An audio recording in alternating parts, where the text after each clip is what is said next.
Muito bem, meus caros e minhas caras, caminhando e cantando e seguindo a canção, vamos dar dicas para o concurso de técnico analista do MPU e também para o concurso de escravente. Que beleza!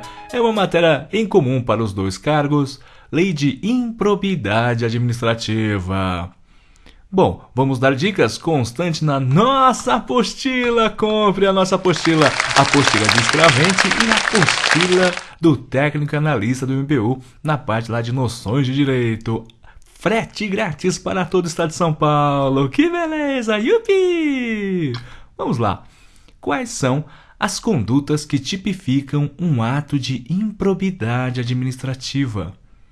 O que o agente público faz que a lei de improbidade administrativa tipifica e que aplica-se então depois as penalidades? A Constituição Federal, ela não fala, ela não define o que é um ato de improbidade. Então, dá lá, 37, parágrafo 4º da Constituição Federal, não fala o que é um ato de improbidade administrativa. É a lei de improbidade administrativa que vai indicar quais são as condutas que tipificam improbidade administrativa. A Constituição menciona algumas medidas judiciais. Belezura? Belezura, como por exemplo, quem for condenado por ato de improbidade administrativa vai ter os direitos políticos suspensos. Cargo, emprego ou função pública vai perder. No meio aí da ação judicial vai ter os seus bens bloqueados, indisponibilidade dos bens. E se pegou dinheiro público, causou dano ao erário, vai ter que devolver, sem prejuízo da ação penal. Mas isso é para uma outra web aula. Queremos então dar uma super dica. A lei de improbidade administrativa, ela cria 3 teorias dos conjuntos.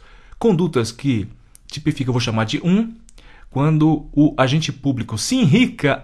Quando eu fui candidato, eu ouvi muito isso. Político só se enrica. Agente público que se enriquece ilicitamente em razão do cargo. Investigadores, delegados, fiscais, que em razão do cargo recebe grana para deixar de fazer aí o que tem que ser feito.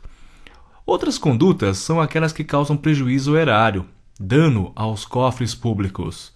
E também basta ferir princípios que já tipifica a lei de improbidade administrativa, mesmo que não cause prejuízo aos cofres públicos. Que beleza! Então tá lá. A questão mais sofisticada que tem, sofisticada é eufemismo de difícil, é a seguinte. Tá bom, frustrar concurso público é um ato de improbidade? A questão já deu de grátis. É um ato de improbidade. Quem for condenado por ter fraudado um concurso público vai pegar quantos anos de suspensão dos direitos políticos? A Constituição Federal, ela fala direitos políticos suspensos. Mas a Constituição Federal não fala a dosimetria da pena, o tamanho da pena. Quem fala o tamanho da pena de suspensão é a lei de improbidade administrativa. Que beleza! A lei de improbidade administrativa vai falar basicamente o seguinte, lá no artigo 12. Quem ferir princípios da administração pública vai, se for condenado, transitar julgado, direitos políticos suspensos de 3 a 5 anos.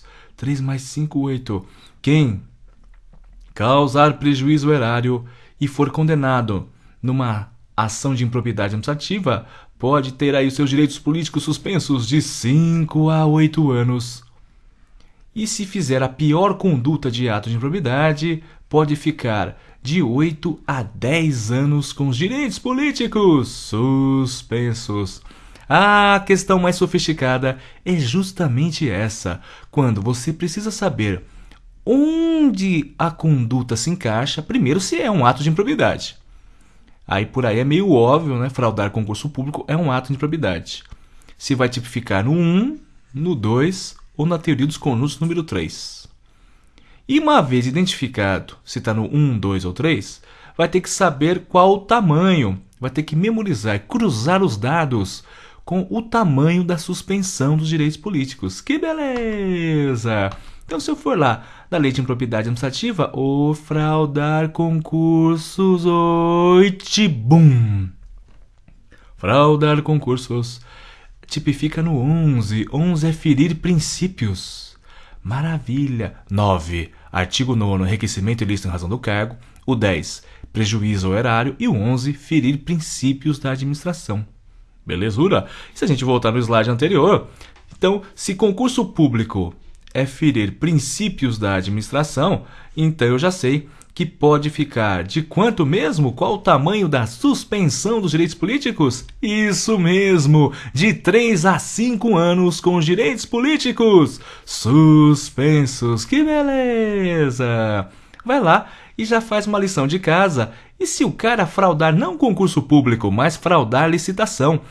E mais especificamente ainda, se dispensar indevidamente, fora das hipóteses de dispensa de licitação, da Lei 8666, tapa na orelha de 93. Lá, nas hipóteses de dispensa de licitação. Você é administrador? Você não, por ser honesto.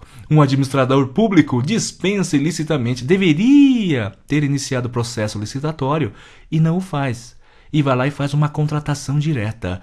Esse cara comete um ato de improbidade. Esse cara vai ficar com quanto tempo de direitos políticos suspenso? Qual a margem que o juiz pode lá? Bum! Fraudou o procedimento licitatório, tipifica no 10. 10 é causar dano ao erário, prejuízo ao erário. E se a gente voltar no nosso slide anterior, quem fraude então? Frauda ou dispensa ilicitamente, licitamente não, né? Frauda ou dispensa licitação, vai ser condenado por direitos políticos suspensos de 5 a 8 anos. Que beleza! Bom, por essa então web aula é só. Não se esqueça, compre a nossa apostila de escravente, tá bombando, compre a nossa apostila do técnico analista do MPU. Bons estudos, meus caros e minhas caras. Continue com a gente, mande dúvidas. E por essa web aula é só levanta o som, DJ!